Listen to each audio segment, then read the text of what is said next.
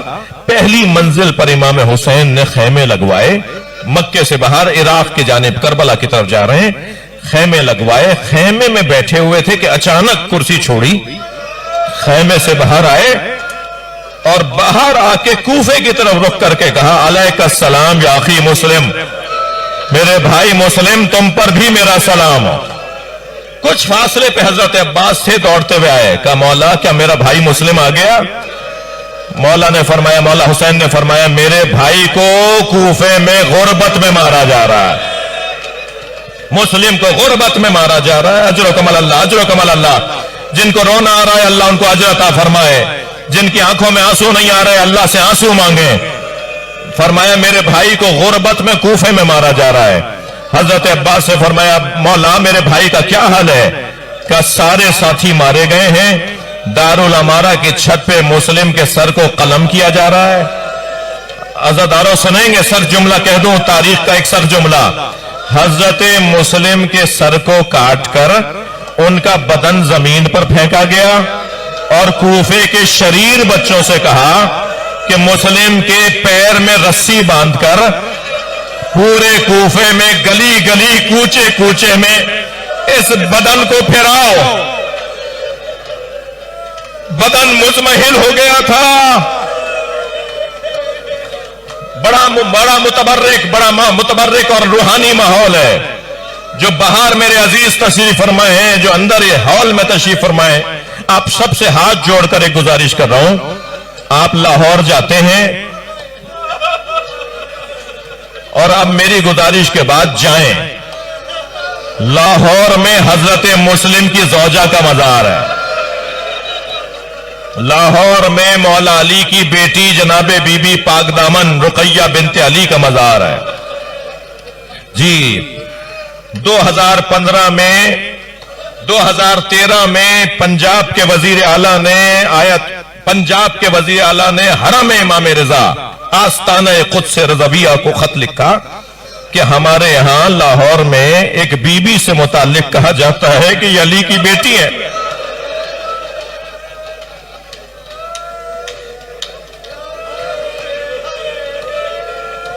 شیعہ برادری میں یہ مشہور ہے. تو ہم جو ایران عراق میں سب سے زیادہ مضبوط, کیونکہ عراق میں تو انقلاب اب کچھ دن پہلے آیا ہے, ہم آپ کے اس ادارے سے حرم امام رضا سے انہوں نے کہا آستانہ قدس رضویہ سے کہ ہم آپ کے تحقیقاتی ادارے سے پوچھنا چاہتے ہیں کہ کیا لاہور میں علی کی بیٹی ہیں, حضرت مسلم کی زوجہ ہیں؟ تو 2015 میں وہاں سے جواب آیا ہے. جو معتبر شخصیات تشریف فرما ہیں اگر وہ چاہیں گی تو میں انہیں وہ تحریر بھی دے دوں گا, اور ہم اس سال اس کو زیادہ سے زیادہ, کیوں جب مجھ پر ایک چیز روشن ہو گئی تو اب میری ذمہ داری بنتی ہے کہ میں اس مسئلے کو روشن تر کروں. 2015 میں آستانہ قدس رضویہ کے تحقیقاتی شعبے کے ڈائریکٹر نے تحریری جواب لکھا ہے 2 صفحوں کا, اور اس میں انہوں نے لکھا ہے کہ حرم امام رضا تصدیق کرتا ہے یہ علی کی بیٹی ہے. یہ حضرت مسلم کی زوجہ ہے. یہ ان چھوٹے چھوٹے بچوں کی ماں ہے جن کے لاشیں نہیں ملے. اجرکم اللہ. اپنی آوازوں کو آزاد کریں گے. جب روتے ہیں نا, جب آپ بلند آواز سے روتے ہیں تو امام جعفر صادق دعا دیتے ہیں. جب حضرت رقیہ واقع کربلا کے بعد اسیر بنا کر کوفے سے گزاری گئی نا, تو کوفے کے چوک پر حضرت مسلم کا لاشا لٹکا ہوا تھا. کوفے کے چوک پر حضرت مسلم کا لاشا لٹکا ہوا تھا. ان کا اونٹ دور سے جا رہا تھا. انہوں نے التماس کی کہ میرا اونٹ لاشے کے قریب لے جاؤ. اب ان کی یعنی حضرت مسلم کی زوجہ کا اونٹ اس لاشے کے قریب لے جایا گیا تو انہوں نے آواز دے کر کہا مسلم تمہارا لاشا تو مل گیا, میرے بچوں کے لاشے کہاں ہیں؟ وہ ننھے بچے, وہ چھوٹے چھوٹے بچے. بہت گریہ ہو گیا, مجلس ہو گئی ہے.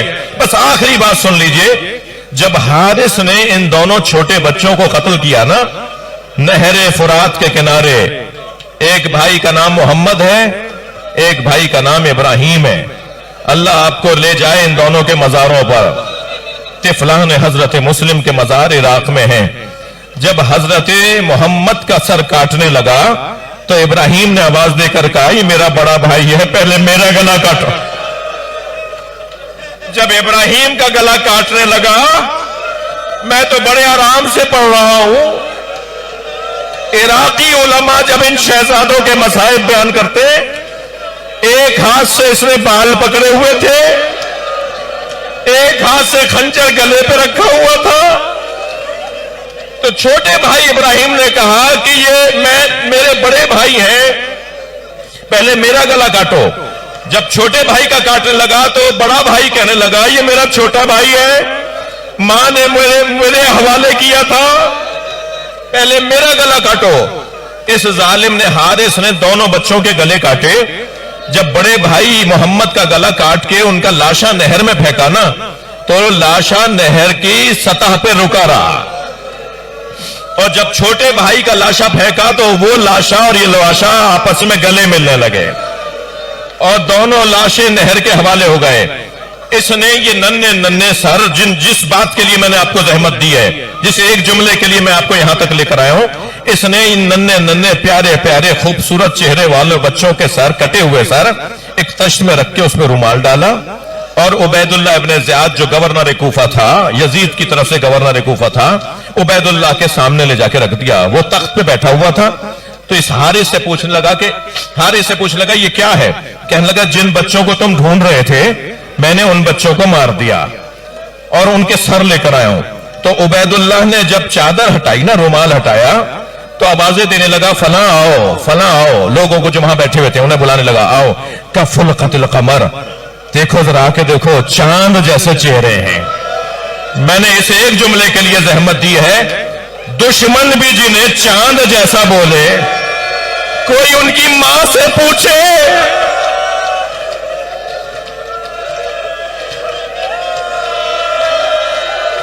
اللہ لعنت اللہ علی قوم الظالمین فسیعلم الذین ظلموا ای منقلب ینقلبون. یا حسین.